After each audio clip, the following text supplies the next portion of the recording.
ബിസ്മില്ലാഹിർ റഹ്മാനിർ റഹീം.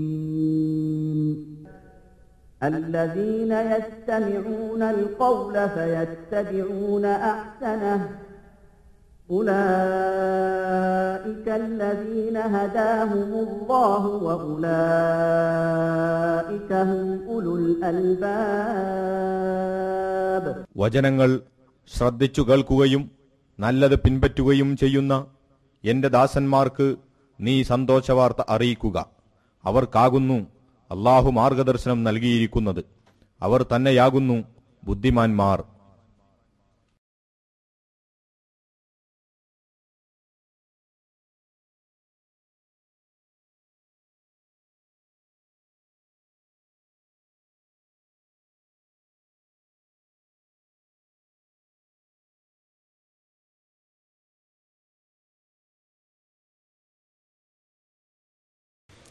السلام عليكم ورحمة الله وبركاته. الحمد لله رب العالمين، نحمده ونستعينه ونستغفره ونعوذ بالله من شرور أنفسنا وسيئات أعمالنا. من يهده الله فلا مضل له ومن يضلل فلا هادي له. أشهد أن لا إله إلا الله وحده لا شريك له، وأشهد أن محمدا عبده ورسوله. يا أيها الذين آمنوا اتقوا الله حق تقاته ولا تموتن إلا وأنتم مسلمون. اللهم صل على محمد وعلى آل محمد كما صليت على إبراهيم وعلى آل إبراهيم. اللهم بارك على محمد وعلى آل محمد كما باركت على إبراهيم وعلى آل إبراهيم في العالمين إنك حميد مجيد. أعوذ بالله من الشيطان الرجيم. الذين يوفون بعهد الله ولا ينقضون الميثاق والذين يصلون ما أمر الله به أن يوصل ويخشون ربهم ويخافون سوء الحساب. والذين صبروا ابتغاء وجه ربهم وأقاموا الصلاة وأنفقوا مما رزقناهم سرا وعلانية ويدرؤون بالحسنة السيئة أولئك لهم عقبى الدار جنات عدن يدخلونها ومن صلح من آبائهم وأزواجهم وذرياتهم والملائكة يدخلون عليهم من كل باب سلام عليكم بما صبرتم فنعم عقبى الدار. അല്ലാഹു സുബ്ഹാനഹു വ തആലയുടെ കൽപ്പനകൾ ജീവിതത്തിൻ്റെ എല്ലാ ഭാഗങ്ങളിലും പരമാവധി സൂക്ഷ്മതയോടുകൂടി പാലിച്ചും സൂക്ഷിച്ചും അല്ലാഹുവിൻ്റെ സാമീപ്യവും പൊരുത്തവും തൃപ്തിയും ലഭിക്കുന്ന യഥാർത്ഥ വിശ്വാസികളിൽ ഉൾപ്പെടാൻ പരമാവധി പരിശ്രമിക്കണം, അതിനുവേണ്ടി പ്രാർത്ഥിക്കണം, പ്രവർത്തിക്കണം, അധ്വാനിക്കണമെന്ന് ആദ്യമായി വസിയ്യത്ത് ചെയ്യുകയാണ്. മനുഷ്യരായ നാം സന്തുഷ്ടിയും സമാധാനവും ജീവിതത്തിൻ്റെ എല്ലാ ഭാഗങ്ങളിലും ആഗ്രഹിക്കുന്നവരാണ്. പ്രത്യേകിച്ചും കുടുംബജീവിതത്തിലെ സമാധാനം മനുഷ്യന് സന്തോഷമുണ്ടാക്കുകയും കുടുംബജീവിതത്തിലെ അസമാധാനം മനുഷ്യന് സന്താപമുണ്ടാക്കുകയും ചെയ്യും എന്നത് നമുക്കെല്ലാവർക്കും അനുഭവമുള്ളതാണ്. ഇന്ന് കുടുംബിനികളും കുടുംബക്കാരുമായ പുരുഷന്മാരും സ്ത്രീകളും ഏറെ വേവലാതിപ്പെടുന്ന വിഷയവും ഇത് തന്നെയാണ്. കുടുംബജീവിതത്തിൽ സമാധാനമില്ല, കുടുംബജീവിതം സന്തുഷ്ടകരമല്ല. എൻ്റെ ഭാര്യ എന്നോട് മോശമായി പെരുമാറുന്നു എന്ന് ഭർത്താവ് എന്നോട് വളരെ മോശമായി പെരുമാറുന്നു എന്ന് ഭാര്യയും ആവലാതി പറയുന്നു.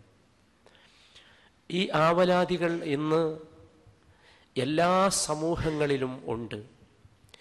ഈ ആവലാതികൾ തീർക്കാൻ നാം ജീവിക്കുന്ന നാടുകളിൽ സെന്ററുകളും ക്ലിനിക്കുകളും സൗകര്യങ്ങളും അതിനുവേണ്ടി ഗവേഷണം നടത്തുന്ന വലിയ ചിന്തകന്മാരും ആളുകളുമൊക്കെയുണ്ട്.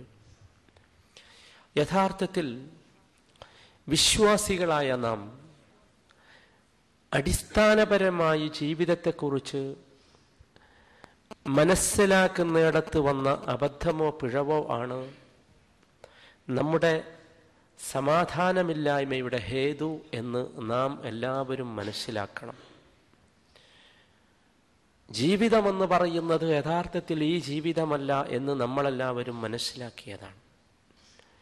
അങ്ങനെയാണെങ്കിൽ നാം ചിന്തിക്കേണ്ടത്, കുടുംബജീവിതത്തിലെ സമാധാനം എന്നതുകൊണ്ട് നാം ചിന്തിക്കേണ്ടത് എങ്ങനെ കുടുംബസമേതം സ്വർഗത്തിലെത്താം എന്നതായിരിക്കണം.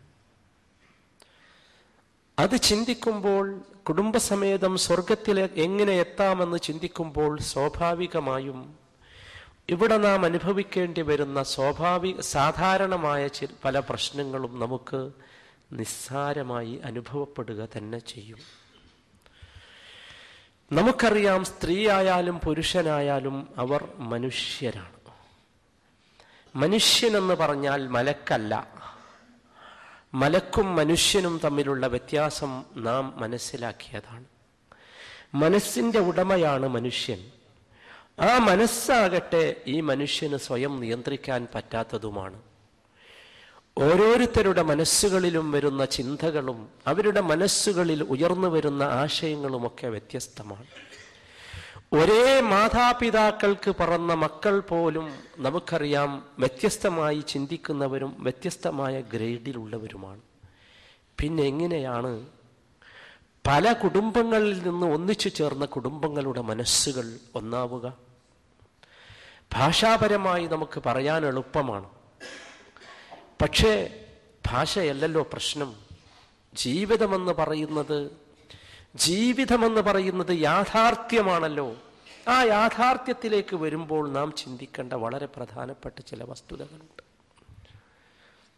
കുടുംബജീവിതമെന്ന് പറയുന്നത് സ്ത്രീയുടെയും പുരുഷന്റെയും ഇടയിൽ അല്ലാഹു സുബ്ഹാനഹു വ തആല ഉണ്ടാക്കിയ ഒരു കയറാണ്. പുരുഷനെയും സ്ത്രീയെയും തമ്മിൽ ബന്ധിപ്പിക്കാൻ വേണ്ടി, കൂട്ടിക്കെട്ടാൻ വേണ്ടി ഉണ്ടാക്കിയ ഒരു കയറാണ് യഥാർത്ഥത്തിൽ കുടുംബജീവിതമെന്ന് പറയുന്നത്. ആ കയർ പടച്ച തമ്പുരാന്റെ തൃപ്തിയോടുകൂടിയാണ് കെട്ടിയിട്ടുള്ളത് എങ്കിൽ ആ കെട്ടൽ യഥാർത്ഥത്തിൽ അനുഗ്രഹവും ബർക്കത്തുമുള്ളതായിത്തീരും. കേവലം ഒരു താലി കെട്ടുന്നതിനെ കുറിച്ചുള്ള വർത്തമാനമല്ല ഞാൻ പറയുന്നത്.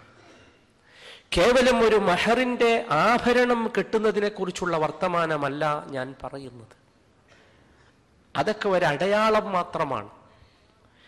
യഥാർത്ഥത്തിൽ മാനസികമായി ഒരു ബന്ധനമാണ് സ്ത്രീയും പുരുഷനും തമ്മിൽ ജീവിതത്തിലേക്ക് പ്രവേശിക്കുമ്പോൾ ആവശ്യം. ആ ഒരു ബന്ധനം, ആ ഒരു കെട്ട് യഥാർത്ഥത്തിൽ പടച്ച റബ്ബിന്റെ തൃപ്തിയുടെ അടിസ്ഥാനത്തിലായി തീർന്നാൽ അവന്റെ ജീവിതം സമാധാനമുള്ളതും സംതൃപ്തിയുള്ളതും ആശ്വാസമുള്ളതുമായി തീരും. ഈ ഒരു കെട്ടിന്റെ അടിസ്ഥാനം, ഈ ഒരു ബന്ധത്തിന്റെ അടിസ്ഥാനം അള്ളാഹുവിനെ അനുസരിക്കുക, നബി സല്ലല്ലാഹു അലൈഹി വസല്ലമയെ പിൻപറ്റുക എന്നതായിരിക്കണം. അള്ളാഹുവിന്റെ കൽപ്പനയാണ് വിവാഹം ചെയ്യണമെന്നത്. റസൂലിന്റെ സല്ലല്ലാഹു അലൈഹി വസല്ലമ കാണിച്ചു തന്ന മാതൃകയാണ് വിവാഹം എന്നത്. ഇതായിരിക്കണം അടിസ്ഥാനം. അവിടെ നിന്നാണ് നാം തുടങ്ങേണ്ടത്. കേവലം ശാരീരികമായി മനുഷ്യന് തോന്നുന്ന ഏതെങ്കിലും ചായ്വുകളുടെയോ ഏതെങ്കിലും ബന്ധങ്ങളുടെയോ സ്നേഹത്തിന്റെയോ അടിസ്ഥാനത്തിൽ ഉണ്ടാകുന്നതല്ല, ആകരുത് വിവാഹം. കേവലം ഒരു സാമൂഹ്യ ബാധ്യത, എന്റെ മക്കൾക്ക് പ്രായമായില്ലേ, ഞാനവരെ കല്യാണം കഴിച്ച് അയക്കേണ്ടതല്ലേ എന്നതുമാകരുത് ഒരു പിതാവിന്റെ ഭാഗത്തു നിന്ന് വരുന്ന ചിന്ത. മറിച്ച് അല്ലാഹു തആലയെ അനുസരിക്കാൻ വേണ്ടി, റസൂലുള്ളാഹി സ്വല്ലല്ലാഹു അലൈഹി വസല്ലമയുടെ മാതൃക പിൻപറ്റാൻ വേണ്ടിയുള്ള ഒരു പ്രവർത്തനമാണ്, ഒരു പ്രവൃത്തിയാണ് ഞാൻ ചെയ്യുന്നതെന്ന് പുരുഷനും സ്ത്രീയും, ഞാൻ ചെയ്യിപ്പിക്കുന്നതെന്ന് അവരുടെ രക്ഷിതാക്കളും അടിസ്ഥാനപരമായി ഒരു നിയമമായി അംഗീകരിച്ചുകൊണ്ട് ഇതാരംഭിക്കണം. അതാണല്ലോ അല്ലാഹു വളരെ കാര്യമായി പഠിപ്പിച്ചത്. സൂറത്തുർ റൂം എന്ന ഒരു സൂറത്ത്, റോമിനെ കുറിച്ച് പറയുന്ന ഒരധ്യായം ഖുർആനിലുണ്ട്. അതിങ്ങനെ വായിച്ചു നോക്കിയാൽ അതിൽ അള്ളാഹു ഒരുപാട് അത്ഭുതങ്ങൾ പറഞ്ഞു തരുന്നു. ആ അത്ഭുതങ്ങളെ അള്ളാഹു ആരംഭിക്കുന്നത് ഇപ്രകാരമാണ്: ഫസുബ്ഹാനല്ലാഹി ഹീന തുംസൂന വഹീന തുസ്ബിഹൂൻ. ഫസുബ്ഹാനല്ലാഹ്, അല്ലാഹുവിനെ നിങ്ങൾ പരിശുദ്ധിപ്പെടുത്തണം. അല്ലാഹുവിന് പരിശുദ്ധി എല്ലാ സന്ദർഭങ്ങളിലും. ഹീന തുംസൂന വഹീന തുസ്ബിഹൂൻ. തുടർന്നങ്ങോട്ട് പറയുകയാണ്, വൈകുന്നേരവും രാവിലെയും എല്ലാ സന്ദർഭങ്ങളിലും. എന്തിന് പടച്ചവനെ പരിശുദ്ധിപ്പെടുത്തണം എന്ന് പറയുന്നിടത്ത് ഒന്നാമത്തെ കാരണം പറഞ്ഞു, വമിൻ ആയാതിഹി അൻ ഖലഖകും മിൻ തുറാബിൻ സുമ്മ ഇദാ അൻതും ബശറുൻ തൻതശിറൂൻ. നിങ്ങൾ എന്തിന് റബ്ബിനെ പരിശുദ്ധിപ്പെടുത്തണമെന്ന് ചോദിച്ചാൽ, നിങ്ങളെ മണ്ണിൽ നിന്ന് സൃഷ്ടിച്ചവനാണ് അവൻ, അതവന്റെ അടയാളമാണ്. മാത്രമല്ല, മണ്ണിൽ നിന്ന് സൃഷ്ടിച്ച നിങ്ങളതാ പിന്നീട് സുമ്മ ഇദാ അൻതും ബശറുൻ തൻതശിറൂൻ, മനുഷ്യരായി ഭൂമിയിൽ വ്യാപിച്ചുകൊണ്ടിരിക്കുന്നു. ഒന്ന്, കേവലം മണ്ണിൽ നിന്ന് സൃഷ്ടിച്ചെടുത്ത ഈ മനുഷ്യൻ നിങ്ങൾ ചിന്തിച്ചു നോക്കൂ, എന്തൊക്കെ അത്ഭുതമാണ്. ഇതൊരു യന്ത്ര മനുഷ്യനൊന്നുമല്ലല്ലോ. എന്തൊക്കെ അത്ഭുതമാണ് ആ മനുഷ്യൻ ഈ ലോകത്ത് പടച്ചുണ്ടാക്കുന്നത്. രണ്ടാമത് പറഞ്ഞു, വമിൻ ആയാതിഹി അൻ ഖലഖ ലക്കും മിൻ അൻഫുസികും അസ്വാജാ, നിങ്ങളിൽ നിന്ന് നിങ്ങൾക്കുള്ള ഇണകളെ സൃഷ്ടിച്ചു തന്നു എന്നത് അവന്റെ ദൃഷ്ടാന്തമാണ്. എന്നിട്ട് അതിന്റെ കാരണം പറഞ്ഞു. അതാണ് നമ്മുടെ വിഷയം. ലിതസ്കുനു ഇലൈഹ. പറഞ്ഞതെന്താ? നിങ്ങളുടെ ശാരീരികമായ തൃപ്തിക്ക് വേണ്ടിയല്ല, ഏതെങ്കിലും ശാരീരികമായ നിങ്ങളുടെ വികാരങ്ങളോ വിചാരങ്ങളോ അവസാനിപ്പിക്കാനല്ല, മറിച്ച് ലിതസ്കുനു ഇലൈഹ, അവനിലേക്ക് നിങ്ങൾക്ക് സമാധാനത്തിന് വേണ്ടി ചെല്ലാൻ, അവനിലേക്ക് നിനക്ക് സമാധാനത്തിന് വേണ്ടി ചെല്ലാൻ. സമാധാനമാണ് എവിടെ? ജീവിതത്തിൽ. എങ്ങനെ സമാധാനമുണ്ടാകും? അടിസ്ഥാനപരമായി ആ സമാധാനത്തിന്റെ ഹേതു എവിടെ നിന്ന് ആരംഭിക്കണം? റബ്ബിന്റെയും റസൂലിന്റെയും തൃപ്തിയിൽ നിന്ന് ആരംഭിക്കണം. അവിടെയാണ് നമുക്ക് ജീവിതത്തിൽ സമാധാനമുണ്ടാകാൻ സാധിക്കുക. അതുകൊണ്ട് കുടുംബജീവിതത്തിലുള്ള പുരുഷനും സ്ത്രീയും മനസ്സിലാക്കേണ്ട ഒന്നാമത്തെ കാര്യം റബ്ബിനെ സൂക്ഷിക്കുക എന്നതാണ്. എനിക്കെന്റെ ഭാര്യയോട് നന്നായി പെരുമാറാൻ സാധിക്കണമെങ്കിൽ ഞാൻ ചെയ്യുന്നത് റബ്ബ് മുറാഖബത്ത് നടത്തുന്നു, ശ്രദ്ധിക്കുന്നു. എനിക്കതിന് ശിക്ഷയും രക്ഷയുമുണ്ട്, എനിക്കതിന് ബർക്കത്തുണ്ട് എന്ന ചിന്ത. അത് സ്ത്രീയും പുരുഷനും പരസ്പരം ആ ചിന്ത ഉണ്ടായാൽ സമാധാനത്തിന്റെ ഒന്നാമത്തെ അവസ്ഥ ജീവിതത്തിൽ വരും. അതില്ലെങ്കിലോ കേവലം ബാഹ്യമായ ചില പെരുമാറ്റങ്ങളുടെയും രീതികളുടെയും അടിസ്ഥാനത്തിലാണ് ജീവിതമെങ്കിൽ, എന്നെ കാണുമ്പോൾ ചിരിക്കുന്ന ഭാര്യ, ഞാൻ അവളെ കാണുമ്പോൾ ചിരിക്കുകയും സമാധാനിക്കുകയും ഒരു അനുമോദന വാക്കുകൾ നടത്തുകയും ഒക്കെ ചെയ്യുക എന്നതിനപ്പുറമുള്ള ജീവിതത്തിന്റെ ഒരവസ്ഥ ഇല്ലാതായി പോയാൽ അസമാധാനമായിരിക്കും. നിങ്ങൾ ചിന്തിച്ചു നോക്കൂ, ഇന്ന് യഥാർത്ഥത്തിൽ മനുഷ്യൻ ജീവിതം ആരംഭിക്കുന്നത് തന്നെ ഹറാമിൽ നിന്നാണ്. എവിടുന്നാ സമാധാനം ഉണ്ടാകുക? അല്ലേ? അല്ലാഹു തആല പഠിപ്പിച്ചു, വആതുൻ നിസാഅ സദഖാതിഹിന്ന നിഹ്ല, നിങ്ങൾ അവർക്ക് സമ്മാനമായി മഹർ കൊടുക്കണം എന്ന് കൽപ്പിച്ചു. നമ്മളെ ജീവിതം എവിടുന്നാ തുടങ്ങണത്? ഞാനിത് പറയണ്ടല്ലോ പച്ചയായി. ജീവിതം ആരംഭിക്കുന്നത് ഇതിന്റെ നേരെ വിപരീതമായ അവസ്ഥയിൽ നിന്നാണ്. വിവാഹ കർമ്മങ്ങളോടനുബന്ധിച്ചുള്ള ചർച്ചകൾക്ക് വേണ്ടി ഒരുമിച്ച് കൂടിയാൽ ഒന്നാമത്തെ ചർച്ച മഹറിനെ കുറിച്ചല്ല, മറിച്ച് എന്തിനെ കുറിച്ചാ? സ്ത്രീധനത്തെ കുറിച്ചാണ്. എന്താണത്? ഒന്ന് വ്യവഹരിക്കൂ, ഒന്ന് വിശദീകരിക്കൂ, ഒന്ന് നിർവചനം പറഞ്ഞു തരൂ. എന്താണ് സ്ത്രീധനം? നിർബന്ധമായും പുരുഷന്റെ പാർട്ടി സ്ത്രീയുടെ പക്ഷത്തോട് ആവശ്യപ്പെടുന്ന നിർബന്ധമായ ധനം അല്ലേ സ്ത്രീധനം? ആണല്ലോ. ശരി, ഒരു മുസ്ലിമായ മനുഷ്യൻ ചിന്തിക്കേണ്ടത് ഈ ധനത്തിൽ നിന്നാണ് തന്റെ ജീവിതം അവരാരംഭിക്കുന്നത് എങ്കിൽ അതാണ് ഒന്നാമത്തെ നിബന്ധനയായി പറയാനുള്ളത് എങ്കിൽ ഉറപ്പാ ജീവിതത്തിൽ ഒരു സമാധാനം ഉണ്ടാവും. കാരണം തുടങ്ങിയത് തന്നെ എന്തിൽ നിന്നാണ്? റബ്ബിന്റെ കോപത്തിൽ നിന്നാണ്. റബ്ബ് പറയുന്നത് വാതുൻ നിസാഅ, പെണ്ണുങ്ങൾക്ക് നിങ്ങൾ കൊടുക്കണം എന്നാണ്. നമ്മൾ പറയുന്നതോ, നമ്മൾ തുടങ്ങിയതോ ആണുങ്ങൾക്ക് കൊടുക്കണം എന്ന് പറഞ്ഞുകൊണ്ടാണ്. ഇനി സഹോദര ചിന്തിച്ചു നോക്കൂ, ഒരു മുസ്ലിമായ മനുഷ്യന് ധനം അനുവദനീയമാകുന്ന ചില സംഗതികൾ ഖുർആൻ നമുക്ക് പഠിപ്പിച്ചു തന്നിട്ടുണ്ട്. അതിലൊന്നാമത്തേത് ഹദിയയാണ്, സമ്മാനം. എനിക്ക് നിങ്ങൾക്കോ നിങ്ങൾക്ക് എനിക്കോ നമുക്ക് പരസ്പരമോ ഹദിയ കൈമാറാം. ഹദിയ എന്നതിന്റെ അടിസ്ഥാനം എന്താണ്? നബി സല്ലല്ലാഹു അലൈഹി വസല്ലമ പഠിപ്പിച്ചു. എന്താണ് ഹദിയയുടെ അടിസ്ഥാനം? നമ്മൾ അങ്ങോട്ടും ഇങ്ങോട്ടും സ്നേഹിച്ച് നൽകുന്ന സമ്മാനം, അതാണ് എന്ത്? ഹദിയ. സ്നേഹം ഇങ്ങനെ വീർപ്പുമുട്ടി അത് പുറത്തേക്ക് വരുന്നതാണ് എന്ത്? ഹദിയ എന്ന് പറയുന്നത്. ഒന്ന് പറയൂ എന്റെ സഹോദരങ്ങളെ, ഇതിനു വേണ്ടി വ്യാഖ്യാനം നടത്തുന്നവർ, ദുർവ്യാഖ്യാനം എന്ന് ഞാൻ പറയുന്നില്ല, ഇതിനു വേണ്ടി വ്യാഖ്യാനം നടത്തുന്നവർ പറയൂ, ഇത് ഹദിയയാണോ?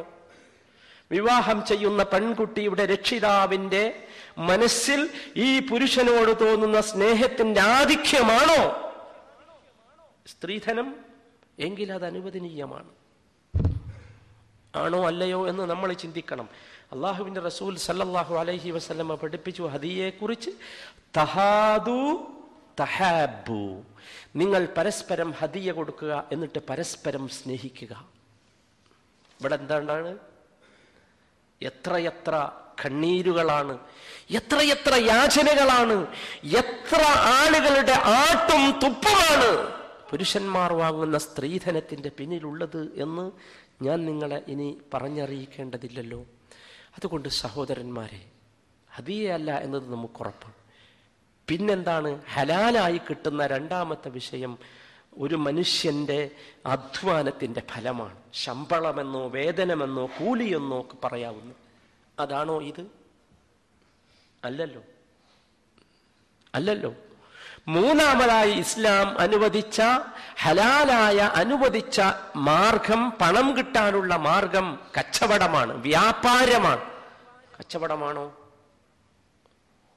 അല്ലല്ലോ. ഇസ്ലാമിന്റെ വീക്ഷണത്തിൽ വിവാഹം എന്ന് പറയുന്നത് എന്തല്ല? കച്ചവടമല്ല.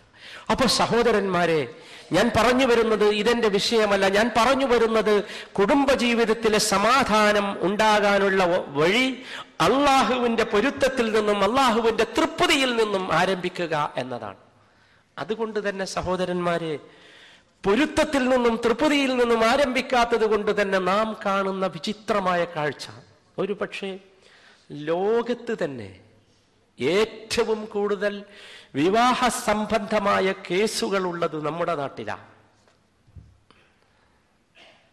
എന്താ കാര്യം? എന്തിനാണ് കേസ് എന്ന് നിങ്ങൾ ആലോചിച്ചിട്ടുണ്ടോ? ആരാണ് ഇതിലെ കക്ഷികൾ എന്ന് നിങ്ങൾ ചിന്തിച്ചിട്ടുണ്ടോ? നമ്മുടെ നാട്ടിൽ ഇതിനു വേണ്ടി പ്രത്യേക കോടതിയുണ്ട്, കുടുംബ കോടതി. അതും പോരാത്തത് കൊണ്ട് സർക്കാരും കോടതികളും ഇതിനു വേണ്ടി പുതിയ സംവിധാനങ്ങൾ ഒരുക്കിയിട്ടുണ്ട്. എന്നിട്ട് ആ കുടുംബ കോടതികളിൽ വരുന്ന കേസുകളിലെ കക്ഷികളെ കുറിച്ചും വ്യവഹാരികളെ കുറിച്ചും നിങ്ങളൊന്ന് വായിച്ചു നോക്കണം. ഏറ്റവും കൂടുതൽ മുസ്ലിം നാമധാരികളാണ് അതിലുള്ളത്. ആരാണ് മുസ്ലിങ്ങൾ?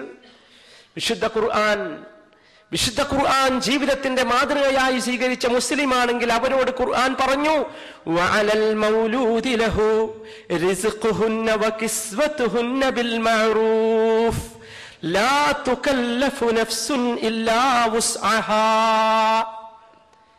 കേസ് കൊടുക്കേണ്ടി വരികയാണ്. പെണ്ണിന് ആണിന്റെ പേരിൽ കേസ് കൊടുക്കേണ്ടി. എന്തിന്? ചെലവിന് കിട്ടാൻ.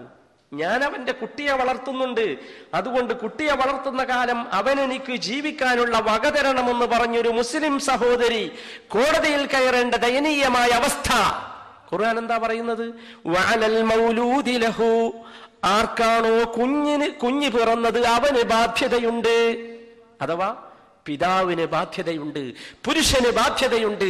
റിസ്ഖുഹുന്ന വകിസ്വതുഹുന്ന, അവൾക്ക് ഭക്ഷണം നൽകേണ്ട ബാധ്യത, അവളെ വസ്ത്രം ധരിപ്പിക്കേണ്ട ബാധ്യത. ബിൽ മഅറൂഫ്, നാട്ടിലെ രീതി അനുസരിച്ച്. ആ പറയുന്ന ആ കാര്യം ഖുർആൻ പറയുകയാണ്. വഅലൽ മൗലൂദി ലഹു റിസ്ഖുഹുന്ന വകിസ്വതുഹുന്ന ബിൽ മഅറൂഫ് ലാ തുകല്ലഫു നഫ്സുൻ ഇല്ലാ വസ്അഹാ, ആരോടും അവരുടെ കഴിവിൽപ്പെട്ടതല്ലാതെ ആവശ്യപ്പെടുന്നില്ല. അവരുടെ കഴിവിൽപ്പെട്ട രൂപത്തിൽ എന്ത് ചെയ്യണം? ചെലവിന് കൊടുക്കണം. നോക്കി നിങ്ങൾ, അസംതൃപ്തിയുടെ രണ്ടാമത്തെ അവസ്ഥ, കേസ് കൊടുക്കേണ്ട ദയനീയമായ അവസ്ഥ സഹോദരിമാർക്ക് വരുന്നുവെങ്കിൽ, സഹോദരന്മാരെ നാം ചിന്തിക്കണം. വിഷയം എവിടെയാണെന്ന് ചോദിച്ചാൽ അടിസ്ഥാനപരമായി തുടങ്ങിയത് എവിടെ നിന്നല്ല? അള്ളാഹുവിന്റെ തൃപ്തിയിൽ നിന്നല്ല, റസൂലുള്ളാഹി സ്വല്ലല്ലാഹു അലൈഹി വസല്ലമയുടെ മാതൃകയിൽ നിന്നല്ല. അതാണ് വിഷയം, അവിടെയാണ് വിഷയം. സഹോദരന്മാരെ നമ്മൾ മനസ്സിലാക്കണം. ഞാൻ നേരത്തെ സൂചിപ്പിച്ച, ആമുഖമായി പറഞ്ഞ കുടുംബസമേതം സ്വർഗത്തിൽ ജീവിക്കണമെന്ന ചിന്തയാണ് നമ്മുടെ മനസ്സിലുള്ളതെങ്കിൽ ഇതൊക്കെ ലഘുവാകും, ഇതൊക്കെ എളുപ്പം. അത് നിങ്ങൾ ചിന്തിച്ചു നോക്കൂ. എൻ്റെ മക്കളുടെ കൂടെ, എൻ്റെ കുടുംബത്തിന്റെ കൂടെ, എൻ്റെ ഭാര്യയുടെ കൂടെ, എൻ്റെ ഉമ്മയുടെ കൂടെ, എൻ്റെ ഉപ്പയുടെ കൂടെ എനിക്ക് സ്വർഗത്തിൽ ഒരുമിച്ച് കൂടണമെന്ന ചിന്ത നമുക്ക് വന്നാൽ, സഹോദരന്മാരെ, ആ ഒരു ചിന്തയാണ് നമുക്കുണ്ടാകേണ്ടത്. അപ്പോൾ പുരുഷനും സ്ത്രീയും ഭർത്താവും ഭാര്യയും പരസ്പരം അതിനു വേണ്ടിയുള്ള സഹായികളായി മാറും. അതാണ് വേണ്ടത്, അതാണ് വേണ്ടത്. അള്ളാഹുവിന്റെ തൃപ്തി കിട്ടാൻ പരസ്പരം അങ്ങോട്ടും ഇങ്ങോട്ടും സഹായി. പുരുഷന് പഠിച്ച റബ്ബിൽ നിന്ന് പ്രതിഫലം കിട്ടാനുള്ള മാർഗമേതെന്ന് അന്വേഷിക്കുന്ന സ്ത്രീയും, സ്ത്രീക്ക് എങ്ങനെയാണ് റബ്ബിലേക്ക് കൂടുതൽ അടുക്കാൻ സാധിക്കുക എന്ന് അന്വേഷിക്കുന്ന പുരുഷനുമാണ് യഥാർത്ഥത്തിൽ സന്തുഷ്ടമായ ജീവിതം കിട്ടുക. അതല്ലേ നബി സല്ലല്ലാഹു അലൈഹി വസല്ലമ പ്രാർത്ഥിച്ചത്? റഹിമല്ലാഹു ഇംറഅൻ, ഒരു മനുഷ്യനെ അള്ളാഹു അനുഗ്രഹിച്ചിരിക്കുന്നു. അനുഗ്രഹിക്കട്ടെ, അള്ളാഹുവിന്റെ റസൂലിന്റെ പ്രാർത്ഥന, അനുഗ്രഹിക്കട്ടെ, റഹ്മത്ത് കൊടുക്കട്ടെ. ആരാ പ്രാർത്ഥിക്കുന്നത്? അള്ളാഹുവിന്റെ റസൂൽ. എങ്ങനെയാണ്? എങ്ങനെയുള്ള പുരുഷൻ, എങ്ങനെയുള്ള മനുഷ്യൻ? അവൻ രാത്രി നമസ്കരിച്ചു, എന്നിട്ട് അവന്റെ ഭാര്യയെ തട്ടി ഉണർത്തുന്നു നമസ്കരിക്കാൻ വേണ്ടി. അവൾക്കൊരു വിമ്മിഷ്ടം. അപ്പോൾ അവളുടെ മുഖത്ത് കുറച്ച് വെള്ളം തെളിക്കുന്നു. അപ്പൊ അവൾ എഴുന്നേൽക്കുന്നു, നമസ്കരിക്കുന്നു. അങ്ങനെ നമസ്കരിപ്പിച്ച പുരുഷനെ അള്ളാഹു അനുഗ്രഹിക്കട്ടെ. എന്താ കാര്യം? അള്ളാഹുവിന്റെ തൃപ്തി എൻ്റെ ഭാര്യയ്ക്ക് കിട്ടണം, എൻ്റെ കുടുംബത്തിന് കിട്ടണം എന്ന മനുഷ്യന്റെ മനസ്സിലുള്ള ചിന്ത. അതിന് പടച്ച റബ്ബ് റസൂലുള്ളാഹി സ്വല്ലല്ലാഹു അലൈഹി വസല്ലമ അവന് വേണ്ടി പ്രാർത്ഥിച്ചു. സഹോദരിമാരെ കേൾക്കട്ടെ, അള്ളാഹുവിന്റെ റസൂൽ അവർക്ക് വേണ്ടിയും പ്രാർത്ഥിച്ചു. റഹിമല്ലാഹു ഇംറഅതൻ, അള്ളാഹു ഒരു പെണ്ണിന് റഹ്മത്ത് കൊടുക്കട്ടെ. അള്ളാഹുവിന്റെ റസൂലിന്റെ പ്രാർത്ഥന അള്ളാഹു തട്ടോ? തട്ടിക്കളയുകയില്ല. എന്താ പെണ്ണ് ചെയ്യേണ്ടത്? അവൾ രാത്രി എഴുന്നേറ്റു, നമസ്കരിച്ചു. തന്റെ ഭർത്താവിനെ വിളിച്ചുണർത്തി നമസ്കരിക്കാൻ അവനൊരു വിമ്മിഷ്ടം. ഒരൽപ്പം വെള്ളം കൊണ്ടുവന്ന് അവന്റെ മുഖത്ത് തെളിച്ചു. സന്തോഷത്തോടുകൂടി അവൻ എഴുന്നേറ്റു, നമസ്കരിച്ചു. ഇങ്ങനെ നമസ്കരിപ്പിച്ച പെണ്ണിനെ അള്ളാഹു റഹ്മത്ത് കൊടുക്കട്ടെ എന്ന് പ്രാർത്ഥിക്കുന്നത് ആരാ? അഷ്റഫുൽ ഖൽഖ് മുഹമ്മദ് മുസ്തഫ സല്ലല്ലാഹു അലൈഹി വസല്ലം. എന്റെ സഹോദരന്മാരെ, ഒന്ന് ചിന്തിച്ചു നോക്കൂ. നോക്കൂ നിങ്ങൾ, എവിടെയാണ് റസൂലുള്ളാഹിന്റെ ദുആ കിട്ടാൻ മാത്രം, റസൂലുള്ളാഹിന്റെ ദുആ കിട്ടാൻ മാത്രം സൗഭാഗ്യമാണ് ഒരു പുരുഷനും സ്ത്രീക്കും ഭർത്താവിനും ഭാര്യയ്ക്കും കിട്ടുന്നത്. എപ്പോൾ? അള്ളാഹുവിന്റെ തൃപ്തിക്ക് വേണ്ടി ജീവിതമാക്കാൻ സാധിക്കണം. അതാണ് വേണ്ടത്. അതുകൊണ്ടാണ് നബി കരീം സല്ലല്ലാഹു അലൈഹി വസല്ലമ പറഞ്ഞത്. നോക്കൂ നിങ്ങൾ സഹോദരന്മാരെ, എല്ലാ കാര്യവും ഭാര്യയോട് കൽപ്പിക്കുന്ന ഭർത്താക്കന്മാരുണ്ട്, ഭർത്താവിനോട് കൽപ്പിക്കുന്ന ഭാര്യമാരുണ്ട്. ഏത് വിഷയത്തിൽ? ഭൗതികമായ ജീവിതത്തിന്റെ വിഷയം എല്ലാം കൽപ്പിക്കും, അല്ലെ?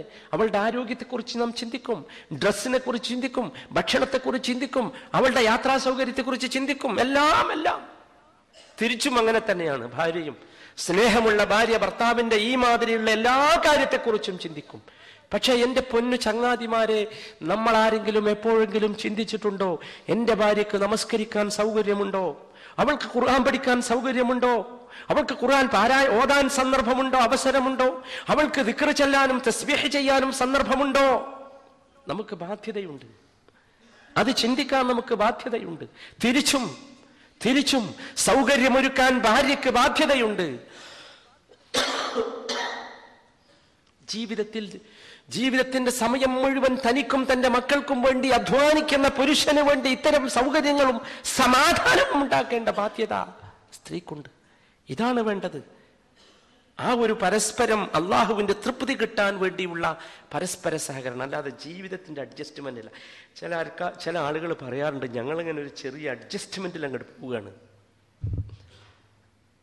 ചെറിയൊരു അഡ്ജസ്റ്റ്മെന്റിൽ അങ്ങനെ മുമ്പോട്ട്, അങ്ങനെയല്ല വേണ്ടത്. അഡ്ജസ്റ്റ്മെന്റ് എന്തിനു വേണ്ടിയായിരിക്കണം? അള്ളാഹുവിന്റെ തൃപ്തി കിട്ടാനുള്ള അഡ്ജസ്റ്റ്മെന്റ്. പുരുഷൻ മനസ്സിലാക്കണം, ആ അഡ്ജസ്റ്റ്മെന്റിൽ എന്തെങ്കിലുമൊക്കെ സഹിക്കേണ്ടി വന്നാൽ എന്തുണ്ട് എന്ന് നമുക്ക് പഠിക്കാം. സ്ത്രീ മനസ്സിലാക്കണം, ആ അഡ്ജസ്റ്റ്മെന്റിൽ എന്തെങ്കിലുമൊക്കെ ഞാൻ സഹിക്കേണ്ടി വന്നാൽ എനിക്ക് എന്തുണ്ട്, അവിടെയാണ് നമുക്കത് സാധിക്കുക. അല്ലാത്തവന് സാധിക്കുക. ഞാനെന്തിനാ അവളെ സഹിക്കണത് എന്ന് ചോദിക്കുന്ന ആൾക്കാരില്ലേ? ഞാനെന്തിനാ അവനെ സഹിക്കുന്നു എന്ന് ചോദിക്കുന്ന ഭാര്യമാരില്ലേ?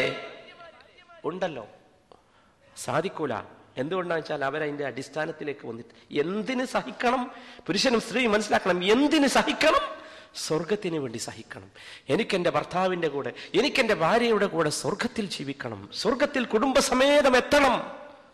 അതെത്താൻ സാധിക്കണം. അതിനു വേണ്ടി നബി കരീം സല്ലല്ലാഹു അലൈഹി വസല്ലമ പഠിപ്പിച്ചു, ഇന്ന മിൻ അക്മലിൽ മുഅ്മിനീന ഈമാനൻ അഹ്സനുഹും ഖുലുഖ വഅൽതഫുഹും ബിഅഹ്ലിഹി. ഇന്ന മിൻ അക്മലിൽ മുഅ്മിനീന ഈമാനൻ, വിശ്വാസികളുടെ കൂട്ടത്തിൽ സമ്പൂർണമായ ഈമാനുള്ളവരിൽപ്പെട്ടവർ ആരാണ്? അഹ്സനുഹും ഖുലുഖൻ, ഏറ്റവും നല്ല സ്വഭാവമുള്ളവരും, വഅൽതഫുഹും ബിഅഹ്ലിഹി, തങ്ങളുടെ കുടുംബത്തോട് മൃദുലമായി സോഫ്റ്റായി പെരുമാറുന്നവരുമാണ്. ഇത് കേവലം ഒരു വാദമല്ല. നിങ്ങൾ ചിലപ്പോൾ ഇത് പറയുമ്പോൾ ആളുകൾ പറയും, ഇതൊക്കെ പറയാൻ തിരക്കിടില്ല, പ്രസ്താവിക്കാൻ തിരക്കിടില്ല. അങ്ങനെയല്ല. അത് പ്രസ്താവിച്ച മുഹമ്മദ് മുസ്തഫ സല്ലല്ലാഹു അലൈഹി വസല്ലമ നബിയായിരുന്നു, റസൂലായിരുന്നു, അഷ്റഫുൽ ഖൽഖായിരുന്നു. പക്ഷേ അദ്ദേഹം മലക്കല്ലായിരുന്നു, മനുഷ്യനായിരുന്നു. എന്ന് വെച്ചാൽ മാനുഷികമായ ജീവിതത്തിലെ ഈ മാതിരി പ്രയാസങ്ങളും ബുദ്ധിമുട്ടുകളൊക്കെ അദ്ദേഹം എന്ത് ചെയ്തിട്ടുണ്ട്? തരണം ചെയ്തിട്ടുണ്ട്. നിങ്ങൾ ചിന്തിച്ചു നോക്കൂ, നബി കരീം സല്ലല്ലാഹു അലൈഹി വസല്ലം ആയിഷ റളിയല്ലാഹു അൻഹയെ വിവാഹം ചെയ്തു. മദീനയിൽ വെച്ച് വീടുകൂടി വീട്ടിലേക്ക് കൊണ്ടുവന്ന സന്ദർഭത്തിൽ ആയിഷ റളിയല്ലാഹു അൻഹയുടെ കൂടെ കുറച്ച് ടോയ്സ് ഉണ്ട്. നബി സല്ലല്ലാഹു അലൈഹി വസല്ലം ഇത് കണ്ടു. ആയിഷ കളിക്കുന്ന കളിപ്പാട്ടം, പെൺകുട്ടികളാണ് ആയിഷയുടെ എന്ത് കളിപ്പാട്ടം. നബി സല്ലല്ലാഹു അലൈഹി വസല്ലം ചോദിച്ചു, മാ ഹാദാ യാ ആയിഷ, എന്തായി കാണുന്നത്? നോക്കൂ, നിങ്ങൾ ഭാര്യയാണ്. ഭാര്യയോട് ഭർത്താവ് ചോദിക്കുന്ന ചോദ്യം. അൽതഫുഹും, ഞാൻ ആ മൃദുലത, സോഫ്റ്റ്നെസ് എന്നതിന് ഒരു ഉദാഹരണം മാത്രം പറയുകയാണ്. നമ്മൾ പഠിക്കേണ്ടത് അവിടെ നിന്നാണ്. നമ്മുടെ നേതാവ് മുഹമ്മദ് മുസ്തഫ സല്ലല്ലാഹു അലൈഹി വസല്ലമയാണ് മാതൃക. ഖാലത്ത്, ആയിഷ റളിയല്ലാഹു അൻഹ പറഞ്ഞു, ബനാത്തി, എന്റെ പെൺകുട്ടികളാ. അപ്പൊ നബി സല്ലല്ലാഹു അലൈഹി വസല്ലം ആ കുറെ പെൺകുട്ടികളുടെ കൂട്ടത്തിൽ ഒരു സാധനം കണ്ടു. എന്താ? ഫറസൻ, ഒരു കുതിര. അതിൻ്റെ അടിയിൽ ലഹു ജനാഹാനി, 2 ചിറകുള്ള ഒരു കുതിര. പല കുതിരയെയും അറബികൾ കണ്ടിട്ടുണ്ട്, പക്ഷെ 2 ചിറകുള്ള കുതിര. അപ്പൊ നബി സല്ലല്ലാഹു അലൈഹി വസല്ലം ചോദിച്ചു, മല്ലദി അറാ വസതുഹുൻ, എന്താണ് അതിന്റെ നടുവിലൊരു സാധനം? വേറെ കുറെ പെൺകുട്ടികളുടെ നടുവിലൊരു സാധനം, നടുവിലെന്താ? ഖാലത്ത് ഫറസുൻ, അത് കുതിരല്ലേ, അല്ലാതെ എന്താ എന്ന് ആയിഷ റളിയല്ലാഹു അൻഹ മറുപടി പറഞ്ഞു. അപ്പൊ നബി സല്ലല്ലാഹു അലൈഹി വസല്ലമയുടെ തൊട്ടടുത്ത ചോദ്യം, വമാ ഹാദല്ലദി അലൈഹി, എന്താണ് ആ കുതിരമേല്? സാധാരണ കുതിരക്ക് വാലാണല്ലോ കാണുന്നത്, ഇതെന്താ ഈ കുതിരമേല്? ഖാലത്ത്, ആയിഷ ബീവി പറഞ്ഞു, ജനാഹാനി, 2 ചിറകുകളാണ് കുതിരക്ക്. നബി സല്ലല്ലാഹു അലൈഹി വസല്ലം വീണ്ടും ചോദിച്ചു, ഫറസുൻ ലഹു ജനാഹാൻ, 2 ചിറകുള്ള കുതിര, ഇതെന്ത് കുതിരയാണ്? ആയിഷ ബീവിയുടെ അടുത്ത മറുപടി, അമാ സമിഅത് അന്ന ലിസുലൈമാന ഖൈലൻ ലഹ അജ്നിഹ, നിങ്ങൾ കേട്ടിട്ടില്ലേ സുലൈമാൻ അലൈഹിസ്സലാമിന് ഒരു കുതിരയുണ്ടായിരുന്നു, ആ കുതിരക്ക് 2 ചിറകുണ്ടായിരുന്നു എന്ന് നിങ്ങൾ കേട്ടിട്ടില്ലേ? ആയിഷ നബി സല്ലല്ലാഹു അലൈഹി വസല്ലം ഫദഹിക നബി സല്ലല്ലാഹു അലൈഹി വസല്ലം, ഹദീസ് വിശദീകരിക്കുന്നത് പറഞ്ഞു, നബിയുടെ പല്ലുകൾ പുറത്ത് കാണാൻ നബി എന്തായി പോയി? ചിരിച്ചുപോയി. നോക്കൂ നിങ്ങൾ ആ ഒരു സ്വഭാവം. ഒരുപാട് കാര്യങ്ങൾ നമുക്ക് ഇതിൽ നിന്ന് മനസ്സിലാക്കാനും പഠിക്കാനുമുണ്ട്. നമ്മളൊക്കെ പൗരുഷമുള്ളവരാണ്, അല്ലെ? ആ പൗരുഷം പ്രകടിപ്പിക്കുക പലപ്പോഴും ആരുടെ മേലാ? ഞാനതിങ്ങനെ പച്ചയായി പറയേണ്ടതില്ലോ. നമുക്ക് മനസ്സിലാക്കണം, കുറച്ചുകൂടി മൃദുലമാകാൻ നമുക്ക് എല്ലാവർക്കും സാധിക്കണം. അപ്പോൾ മാത്രമേ ജീവിതമാവുകയുള്ളൂ. അതാണ് നബി കരീം സല്ലല്ലാഹു അലൈഹി വസല്ലമ തുടക്കം മുതൽ പഠിപ്പിക്കുന്നത്, ജീവിതത്തിന്റെ തുടക്കം മുതൽ പഠിപ്പിക്കുന്നത്. ഞാനൊരു ഉദാഹരണം മാത്രം പറഞ്ഞതാണ്. ഒരുപാട് സംഗതികളുണ്ട് സഹോദരന്മാരെ. അതുപോലെ തന്നെ നാം ആലോചിക്കേണ്ട ഏറ്റവും പ്രധാനപ്പെട്ട വിഷയം, പരസ്പരം അഭിപ്രായം കേൾക്കാനും അംഗീകരിക്കാനും ഉൾക്കൊള്ളാനും സാധിക്കണം. കേട്ടോ നിങ്ങൾ, ചിലപ്പോൾ നിങ്ങൾ സാധാരണ മനുഷ്യന്മാർ പറയാറുണ്ട്, പെണ്ണുങ്ങളുടെ അഭിപ്രായമാണ് അഭിപ്രായമായ സ്വീകരിച്ചുവിടും, അത് മുഴുവനാകും. ശരി, അങ്ങനെ മതി. പക്ഷെ കേൾക്കണം. പലപ്പോഴും അരയല്ല, അത് മുഴുവൻ തന്നെയായിരുന്നു എന്ന് നബി സല്ലല്ലാഹു അലൈഹി വസല്ലമയുടെ ജീവിതത്തിൽ നമുക്ക് മനസ്സിലാക്കാൻ സാധിക്കും. സ്ത്രീകളുടെ അഭിപ്രായത്തിന് പ്രാധാന്യം കൽപ്പിക്കുക എന്നത് നബി സല്ലല്ലാഹു അലൈഹി വസല്ലമയുടെ ജീവിതത്തിൽ നബി ഏറെ പ്രയാസം അനുഭവിച്ച അനുയായികളിൽ നിന്ന്, തന്നെ ജീവന് തുല്യം സ്നേഹിക്കുന്ന അനുയായികളിൽ നിന്ന്, സഹാബത്തിൽ നിന്ന് പ്രയാസം അനുഭവിച്ച ഒരു സംഭവമായിരുന്നു ഹുദൈബിയ ഘട്ടത്തിൽ ഉണ്ടായിരുന്നത്. നിങ്ങൾക്കറിയാം കഥ. മദീനയിൽ നിന്ന് റസൂലുള്ളാഹി സ്വല്ലല്ലാഹു അലൈഹി വസല്ലമ മക്കയിലേക്ക് ഉംറ ചെയ്യാനുള്ള ഉത്കടമായ ആഗ്രഹത്തോടു കൂടി പോയി. ഹുദൈബിയ എന്ന സ്ഥലത്തെത്തി. ഹുദൈബിയ എന്ന് പറഞ്ഞാൽ ഏകദേശം ഇന്നത്തെ അവസ്ഥ അനുസരിച്ച് ഹറമിൽ നിന്നൊരു 18 കിലോമീറ്റർ ദൂരെയുള്ള ഒരു സ്ഥലം. അവിടെ എത്തി. നിങ്ങൾക്കറിയാലോ എത്ര ദൂരമാണ് മദീനയിൽ നിന്ന് അവിടെ എത്താൻ വേണ്ടത്. വല്ലാതെ പ്രയാസപ്പെട്ട്, ഇന്നത്തെ മാതിരി വാഹനങ്ങളിലെ കുതിരപ്പുറത്തും കഴുതപ്പുറത്തും ഒട്ടകപ്പുറത്തും ഒക്കെ കയറിയാണ് അവരവിടെ എത്തി. അവിടെ ചെന്നപ്പോൾ മുശ്രിക്കുകൾ തടഞ്ഞു. നബി സല്ലല്ലാഹു അലൈഹി വസല്ലമയെ സംബന്ധിച്ചിടത്തോളം സ്വയം തീരുമാനിക്കാൻ അവകാശമില്ല, അള്ളാഹുവിന്റെ കൽപ്പന വേണം. അവിടെ വെച്ച് റബ്ബിന്റെ കൽപ്പന പ്രകാരം മുശ്രിക്കുകളുമായി നബി സല്ലല്ലാഹു അലൈഹി വസല്ലമ ഒരു ഉടമ്പടിയിൽ ഏർപ്പെട്ടു. ഉടമ്പടിയുടെ ഏറ്റവും ശ്രദ്ധേയമായ വാചകം, ഈ പ്രാവശ്യം നിങ്ങൾ ഉംറ ചെയ്യാതെ തിരിച്ചു പോകണം, അടുത്ത കൊല്ലം വന്ന് എന്ത് ചെയ്യണം? ഉംറ ചെയ്യണം. എന്തായിരിക്കും അവസ്ഥ? നിങ്ങൾ ആലോചിച്ച് നോക്കൂ. ഇന്ന് എക്സ്പ്രസ് റോഡുണ്ട്. ആ റോഡിലൂടെ വന്നാൽ 470 കിലോമീറ്റർ വേണം മദീനയിൽ നിന്ന് മക്കത്തെത്താൻ. അന്നത്തെ അവസ്ഥയോ നിങ്ങൾ ചിന്തിച്ചു നോക്കൂ. എത്രയെത്ര മലകളും എത്രയെത്ര കുന്നുകളും എത്രയെത്ര മരുഭൂമികളും താണ്ടിയായിരിക്കും അവിടെ എത്തിയത്. ഇതാർക്കും സഹിക്കാൻ കഴിഞ്ഞില്ല, സഹാബത്തിന് സഹിക്കാൻ കഴിഞ്ഞില്ല. നബി സല്ലല്ലാഹു അലൈഹി വസല്ലം ഈ ഉടമ്പടി കഴിഞ്ഞ ശേഷം സഹാബികളോട് വന്ന് പറഞ്ഞു, ഖൂമു ഫൻഹറു സുമ്മ ഹ്ലിഖു, എല്ലാവരും എഴുന്നേൽക്കി, എന്നിട്ട് അറവ് നടത്തി, എന്നിട്ട് മുടി വരണ്ടി എന്ന് പറഞ്ഞു. അഥവാ തഹല്ലുലാകാൻ, ഉംറയിൽ നിന്ന് ഒഴിവാകാൻ, ഉംറ ചെയ്യാതെ പിരിഞ്ഞു പോകണം. അതിന് ഒഴിവാകാൻ വേണ്ടി നബി പറഞ്ഞു, നിങ്ങൾ കൊണ്ടുവന്ന അറവ് മൃഗങ്ങളൊക്കെ ഇവിടെ വെച്ച് നിങ്ങൾ അറക്കണം, എന്നിട്ട് നിങ്ങൾ മുടി വരണ്ടണം, എന്നിട്ട് തഹല്ലുലാകണം, ഒഴിവാകണം, പിരിഞ്ഞു പോകണം. ഒരൊറ്റ നബി സല്ലല്ലാഹു അലൈഹി വസല്ലം 3 പ്രാവശ്യം ഇത് ആവർത്തിച്ച് പറഞ്ഞു. ഒരാളും അനുസരിച്ചില്ല. ആലോചിച്ച് നോക്കൂ. പക്ഷേ സഹാബത്ത് ഒരിക്കലും നബി അനുസരിക്കാത്തവരല്ല, അങ്ങേയറ്റം നബി സല്ലല്ലാഹു അലൈഹി വസല്ലമയോട് സ്നേഹമുള്ളവരാണ്. പക്ഷേ നബിക്ക് വല്ലാത്ത പ്രയാസമുണ്ടായി. നബിയുടെ ഭാര്യ ഉമ്മു സലമ കൂടെ ഉണ്ടായിരുന്നു റളിയല്ലാഹു അൻഹ. ഉമ്മു സലമ റളിയല്ലാഹു അൻഹയുടെ ടെന്റിലേക്ക് നബി സല്ലല്ലാഹു അലൈഹി വസല്ലമ കടന്നു ചെന്നു. എന്നിട്ടുണ്ടായ സംഭവം മുഴുവൻ ഉമ്മു സലമ റളിയല്ലാഹു അൻഹയോട് പറഞ്ഞു. ഉമ്മു സലമ റളിയല്ലാഹു അൻഹ വിവേകവും ബുദ്ധിയും കൂർമ്മ ബുദ്ധിയുമുള്ള മഹദിയായിരുന്നു. ഉമ്മഹാത്തുൽ മുഅ്മിനീങ്ങളിൽപ്പെട്ട മഹദിയായിരുന്നു ഉമ്മു സലമ റളിയല്ലാഹു അൻഹ. നബി സല്ലല്ലാഹു അലൈഹി വസല്ലമയുടെ ഈ വിഷമം കണ്ട് അവർ ചോദിച്ചു, അതുഹിബ്ബു ദാലിക യാ നബിയല്ലാഹ്, അല്ലാഹുവിന്റെ നബിയെ, അവർ നിങ്ങളെ അനുസരിക്കണം എന്ന് നിങ്ങൾ ഇപ്പോൾ ആഗ്രഹിക്കുന്നുണ്ടോ? സഹാബത്തെ അനുസരിക്കണമെന്ന് ആഗ്രഹിക്കുന്നുണ്ടോ? എങ്കിൽ ഉമ്മു സലമ റളിയല്ലാഹു അൻഹ എന്ന പെണ്ണ് ഒരു ഉപായം പറഞ്ഞു കൊടുക്കുന്നു നബി സല്ലല്ലാഹു അലൈഹി വസല്ലം. ഉഖ്റുജ് ثم لا تكلم احدا منهم كلمه حتى تنحر بدنك وتدعو حالقك فيحلقك. നബിയെ, നിങ്ങളൊരു കാര്യം ചെയ്യും, നിങ്ങൾ ഇവിടുന്ന് പോവുക, എന്നിട്ട് നിങ്ങൾ ആദ്യം ചെയ്യേണ്ടത് നിങ്ങളുടെ അറവ് മൃഗത്തെ നിങ്ങൾ അറക്കുക, എന്നിട്ട് നിങ്ങൾ മുടി കളയാനുള്ള ആളെ വിളിച്ച് നിങ്ങൾ മുടി കളയുക.